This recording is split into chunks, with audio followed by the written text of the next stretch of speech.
21절 같이 읽습니다. 시작.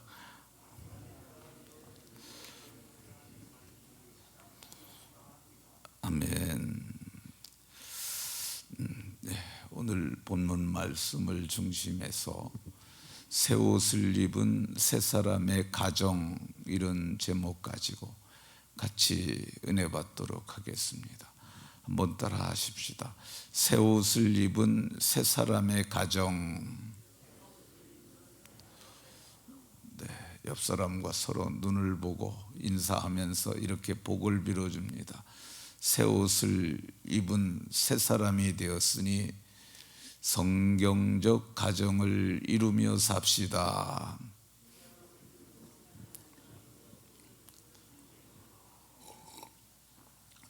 새 옷을 입은 새 사람들이 되었으니 성경적 가정을 이루며 사시는 분들이 다 되시기를 주 예수 그리스도의 이름으로 축원합니다. 사도께서는 9절에서 옛사람과 그 행위를 벗어버리라고 말씀합니다. 그 이유가 뭐냐? 10절에서 새 사람을 입었으니 이 위대한 전환점이 생긴 거야. 이제는 새 사람을 입었으니, 그러면 새 사람이 입어야 할 옷이 무엇입니까?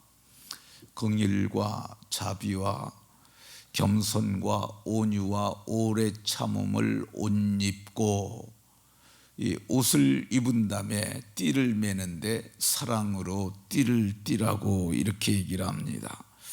그러면 새 옷을 입은 새 사람의 가정들은 어떻게 되어야 하겠습니까? 이 18절에 아내들아 남편에게 복종하라고 얘기를 합니다. 성경적 가정은 아내가 남편에게 복종하는 것입니다. 어제는 남편들에게 주시는 말씀을 살펴보았습니다. 남편들아 아내를 사랑하며 괴롭게 하지 마라. 아내를 사랑하라고 하셨고요. 오늘은 자녀들에게 주시는 말씀을 상고합니다. 오늘 20절에 보면 자녀들아 모든 일에 부모에게 순종하라. 이는 주 안에서 기쁘시게 하는 것이라, 이렇게 말씀합니다. 이 자녀들이 누구를 말하는 거예요? 이 자녀들은 그리스도인들이 낳은 자녀들입니다. 예수님을 늦게 믿었을 수도 있는 사람들이 있어요. 그래도 내가 먼저 믿었지만 자녀들은 아직 안 믿을 수도 있거든요. 근데 성경은 자녀들에게, 부모에게 순종하라고 말씀합니다. 그러면 순종이 뭐냐? 순종은 특히 윗사람들 말이나 의견 따위에 순순히 따르는 거야. 그러니까 말 잘 듣는 게 순종입니다. 그러니까 부모님이 하라고 그러면은 자기 마음에 들더라도 이게 부모님이 뜻이니까 내가 그리해야겠다 하고 순순히 따르는 거죠. 자녀들은 어떤 부모에게 순종하라고 하십니까? 어떤 부분에서 순종하라 하시냐? 모든 일에 부모에게 순종하라. 순종을 하는데 큰 일이나 작은 일이나 모든 일에 순종하라고 말씀합니다. 왜 그래야 하느냐? 그래야만 우리의 신앙이 자녀 세대에게 전승되기 때문에 그렇습니다. 우리 그리스도인들에게 가장 중요한 게 뭐냐면 내가 믿는 믿음을 자녀 세대에게 전해주는 거야. 이게 믿음의 단절이 오게 되면 그건 참으로 안타깝고 정말 하나님 앞에 죄스러운 일이죠. 그러니까 내가 믿는 믿음이 자녀 세대에게까지 전승되게 하기 위해서 자녀들에게 사도께서는 모든 일에 부모에게 순종하라고 말씀합니다. 그러면 여기 부모에게 순종하라고 그랬는데 부모가 어떤 사람이냐? 잠언에 보면 너를 낳은 어미를 기쁘게 하라. 너를 낳은 어미입니다. 다른 집 부모 아니고 아주 훌륭한 이웃집의 부모 아니고 너를 낳은 부모에게 순종하라고 말씀합니다. 22절에는 잠언 23장 22절에는 너를 낳은 아비에게 청종하고, 너를 낳은 아비, 그러니까 어머니와 아비에게 말을 들으라는 거죠. 여기 본문에는 순종이라고 나왔고 여기는 청종이라고 말했어요.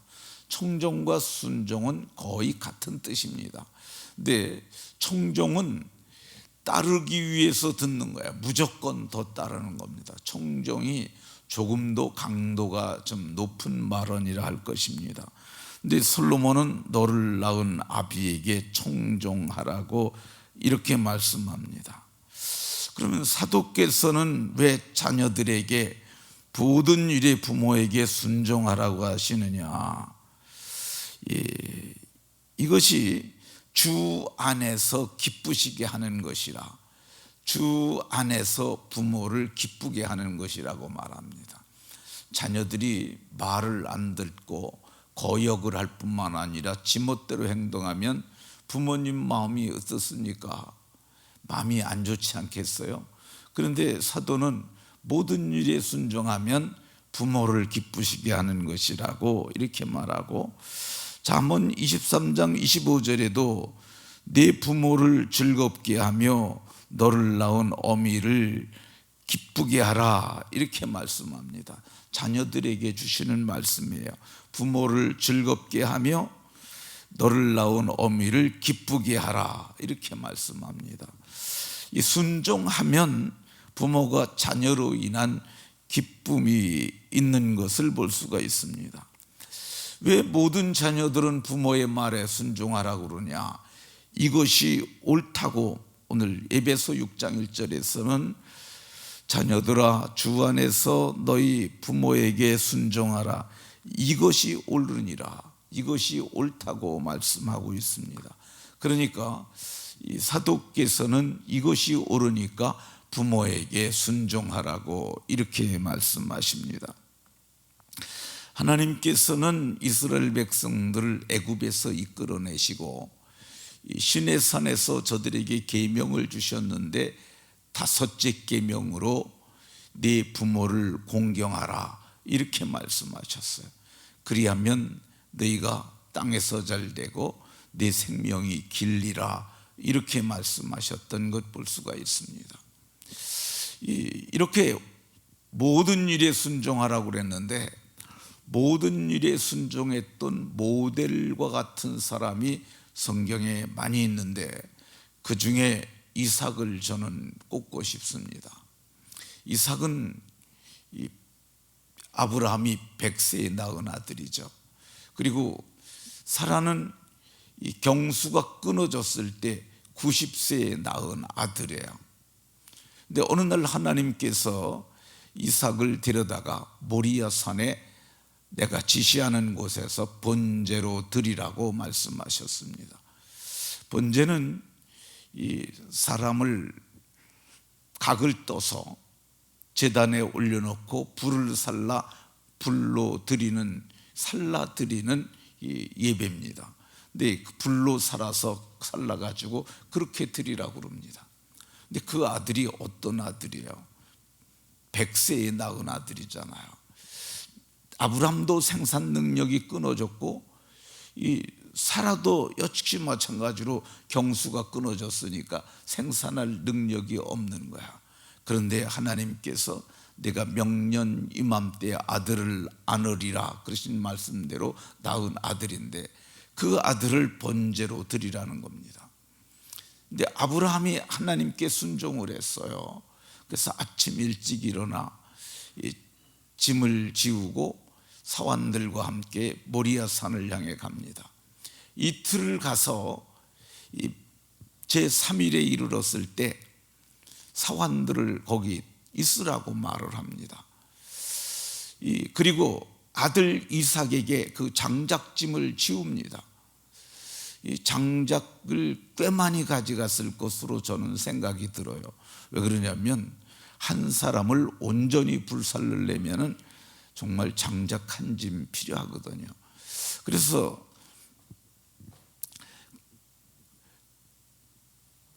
그 장작을 이삭에게 짊어집니다. 이삭이 장작 한 짐을 짊어질만 했으면은 아마도 17, 8세는 좋게 되지 않았을까 하는 생각이 듭니다. 이삭이 17, 8세면 아브라함은 118세잖아요. 이 아버지와 아들이 올라갑니다. 그때 이삭이 물어요. 아버지, 장작은 제가 지고 가고 아버지 손에 불은 있는데 그러면 번제할 어린 양은 어디 있습니까? 근데 그때 아브라함이 여호와께서 친히 준비하실 것이라, 그리고 산에 올라가서 단을 쌓고 장작을 벌리고 그리고 거기다 이삭을 올려놨다고 말씀합니다. 이게 그냥 그 자연스럽게 이렇게 됐을까? 그건 아니죠. 이 이삭에게 가서 하나님께서 너를 제물로 원하신다, 아마 그 말을 했을 거예요. 그리고 설득을 하는 거죠. 너는 죽은 태에서 나온 아들이고 하나님께서 너를 받으시면은 하나님께서 너를 도로 살리실 것이라. 그 말을 이삭이 믿은 거야. 왜 그러냐면 이삭이 도망가면 아브라함이 절대 못 잡습니다. 늙은 할아버지가 장작짐을 산을 지고 장작짐을 지고 오른 그 이삭을 어떻게 잡겠어요? 근데 아브라함이 설득했고 이삭이 아버지께서 말씀하시니 제가 이 번제단에 오르겠습니다. 그래서 거기서 번제단에 올려놓고 칼을 들어 이삭의 멱을 따려고 하는 참에 아브라함아 아브라함아 급하게 하나님이 부르셨고, 그리고 내가 네 믿음을 보았고 알았으니까 이제 번제할 어린 양을 가져다 번제하라. 옆에 보니까 수풀에 걸려있는 뿌리 걸려있는 순양이 있어서 그걸 번제로 드렸다고 합니다. 이삭은 완벽한 순종을 한 거죠. 죽기까지 순종한 모델입니다. 그래서 요셉을 그리스도의 전형이라고 얘기를 합니다. 오실 그리스도를 예표로 보여주는 사람, 완벽하게 순종한 사람. 하나님께서 성경은 이렇게 부모에게 순종하는 자들에게는 복을 약속하고 있습니다. 에베소 6장 2절에 보면 내 어머니와 아버지를 공경하라. 이것은 약속 있는 첫 계명이니 약속이 들어있어요. 약속. 그러니까 부모 다른 계명에는 살인하지 말라 그럼 못 주겠다, 도둑질하지 말라 못 주겠다 이런 게 없어요. 그런데 약속이 들어있는 계명인데 이 약속이 뭐냐? 성경을 보면 땅을 주신다는 약속입니다. 네 하나님 여호와가 네게 준 땅에서 하나님께서 땅을 주시는 복이 있어요. 그러니까 오늘날에도 부모님을 공경하면 땅을 주시는 줄로 믿으시기 바랍니다. 이삭에게 얼마나 큰 땅을 주었어요? 광활한 가나안 땅을 주었지 않습니까? 두 번째, 내가 잘되고 잘된다고 성경은 얘기를 하고 있습니다. 여호와가 주신 땅에서 잘되는 복이 있습니다. 이게 형통과 번영이죠. 하는 일마다 성공하고 그리고 수가 점점 더 늘어나는 복. 이삭이 이제 아버지가 죽은 후에 창세기 26장에 가면 그가 농사를 합니다.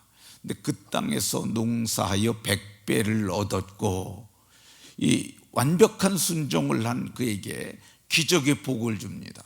그 성경은 그 사람이 마침내 창대하고 왕성하여 거부가 되었고, 거부라는 말은 재벌이라는 뜻이에요. 이삭은 아버지의 것을 받은 것도 있지만은 그 사람이 창대하고 왕성해서 마침내 거부가 되었다고 이렇게 얘기를 합니다. 그리고 이 장수의 복이 있습니다. 내 생명이 길리라. 이 말은 병들고 그러면 오래 못 살잖아요. 병 없이 건강하게 살다 주의 나라에 들어가는 거죠. 이삭은 아버지는 175세를 살았고 야곱은 그의 아들 야곱은 146세를 삽니다. 근데 그의 이삭은 몇 살을 사냐? 180세를 하나님께서 장수의 복을 약속하시고 장수의 복을 주셨던 것을 봅니다. 말씀을 마치도록 하겠습니다. 오늘 성경은 자녀들에게 모든 일에 부모에게 순종하라, 이것이 주 안에서 기쁘게 하는 것이라고 말씀합니다. 우리도 누구의 자녀이지 않습니까? 나이가 들어도 가시기 전까지, 부모님 천국에 가시기 전까지 잘 섬기는 자녀가 되시기를, 그리고 자녀 세대를 잘 양육해서 그들도 우리와 같은 신앙을 갖게 하는 복된 분들이 다 되시기를 예수 그리스도의 이름으로 축원합니다.